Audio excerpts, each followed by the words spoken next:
គ្នាយើងដំណឹងល្អស្វិតវេលាចង់ណែនាំឱកាសដែលគ្នាយើងអាចទិញនំបែបនេះ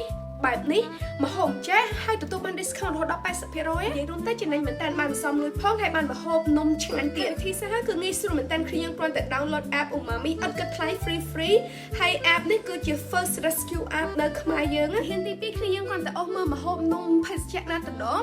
ចុចបាច់ order surprise bag ហ្នឹងបងលុយជាហ៊ានទី3ទៅ pick up យកមកញ៉ាំមកដូចថ្ងៃមុនអញ្ចឹងស្វិតវេលាទ្រាំបានបេក្ខ discount ច្រើនក៏ដាក់ order surprise bag ពី Paris Bakery ជ្រោយច្បាស់ក៏ដូចជាថាទីឆៃទៅយករៀងល្ងាចដែរម៉ោង6យើងមើលតាម